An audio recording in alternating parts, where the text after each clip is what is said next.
Oi gente, bem-vindos para mais um vídeo. Então, estou aqui novamente agora para atualizar um pouquinho mais do meu processo. Fiquei sumida aí alguns meses, porque meu processo também ficou parado, eu estava desanimada, eu estava, olha, indignada. Mas a coisa começou a andar, então aí eu tô aqui, tô atualizando para vocês. Muitos me perguntaram como tá o seu processo e tal, porque realmente, né, ele atrasou em 2 meses, isso é muita coisa. Mas eu tô aqui agora, então, colocando vocês a parte de tudo que tá acontecendo. Enfim. Recapitulando desde o início, então vamos abrir um parênteses aqui, recapitular para vocês sobre o meu processo para quem não tem acompanhado. Dei entrada em 1º de maio de 2023 no departamento USCIS, que é quem aprova o status, sua permanência nos Estados Unidos, se você é elegível para ficar lá e tal. E demorou 13 meses no meu processo, que é a média que está ultimamente. Agora tem alguns sendo aprovados em 9 meses, mas ainda a maioria ainda está depois de 1 ano, 12 meses, 13 meses. O meu demorou 13 meses para ser aprovado no USCIS, fiquei muito feliz porque eu ia para a segunda fase, que é a fase mais rápida.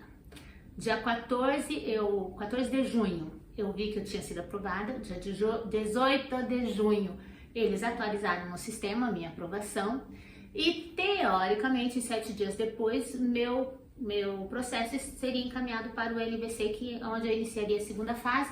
No meu caso demorou 2 meses para acontecer isso, então atrasou meu processo em 2 meses por causa dessa transferência do SIS para o NVC que demorou. Fui um caso à parte, a maioria continuou uma semana, no prazo de 7 dias normal, graças a Deus para todo mundo.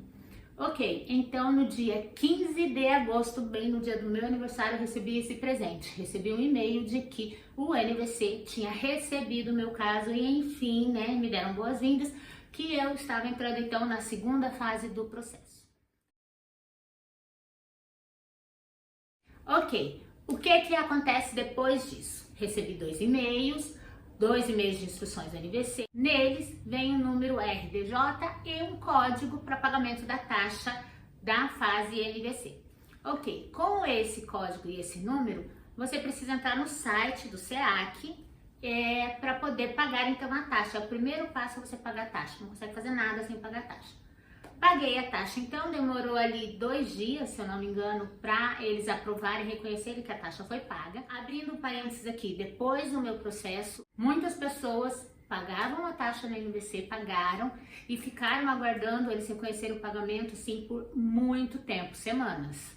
Meu processo demorou 2 meses para chegar, outras pessoas depois de mim, né, pagaram e as taxas não estavam sendo reconhecidas, algumas estavam sendo debitadas e eles não confirmavam o pagamento, algumas não estavam sendo debitadas e tinham que fazer o pagamento de novo. Então é só abrindo aí experiência para vocês que estão nesse processo saberem que algumas coisas podem acontecer. O normal encaminhou do SIS para o NVC, mais ou menos 7 dias esse encaminhamento, você vai receber esse e-mail. E aí com esse e-mail e com esse novo número e com código, você entra no site do SEAC e faz o pagamento das taxas. São 2 taxas, uma taxa de $325 para o beneficiário e outra taxa de $120 para o peticionário. Pagando a taxa, pode encaminhar os documentos 2 dias mais ou menos depois, 2, 3 dias, eles confirmam o pagamento. Com a confirmação do pagamento, você pode então dar início à fase NVC, o envio de documentação. Primeira coisa para quem é o beneficiário é preencher a DS 260.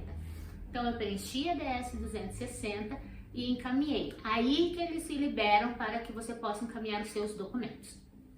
Já a parte do peticionário, que é o seu sponsor, que é o cidadão americano, você também paga a taxa dele. Pagando a taxa, pode encaminhar os documentos do peticionário. Abrindo outro parênteses, se você tem dependentes, então você não precisa pagar a taxa do peticionário 2 vezes para 2 dependentes. Você só paga uma vez. No meu caso, então, que são 2, eu paguei a minha taxa do NVC e paguei a taxa do meu filho e a taxa do sponsor, que é do cidadão americano, eu paguei uma vez só. Eu tava naquela dúvida como isso funciona. O que eu fiz? Eu entrei na conta do meu filho e vi que na parte do sponsor, quando eu paguei a minha, automaticamente lá apareceu paga também. Então é isso mesmo. O sponsor paga uma vez só e cada beneficiário paga a sua taxa separada. Pago a taxa, preenchi minha DS 160, submeti os documentos. Tem os documentos que são que eles solicitam ali, que você tem que anexar, e outros documentos. Como nós acompanhamos vários processos de vários colegas, nós sabemos quais documentos eles vêm a pedir depois, caso você não envie, que a gente chama de documentos adicionais. Então, a gente tem uma lista e a gente encaminha todos os documentos de uma vez, os que estão ali como obrigatórios, e já nos documentos adicionais, outros documentos ali, a gente já coloca os outros que a gente já tem a noção que eles podem acabar pedindo lá na frente, para que o processo não atrase mais ou não sofra, né, atrasos e nem demore muito. E do peticionário é a mesma coisa, ali eles pedem, se eu não me engano, o imposto de renda, mas a gente sabe que também tem algumas coisinhas extras, a gente já coloca ali em outros documentos, esses outros documentos. Volto a dizer, né, tem na fase USAS, tem na fase NVC. Documentos obrigatórios são documentos obrigatórios. Documentos adicionais, são secundários. Não é obrigatório encaminhar.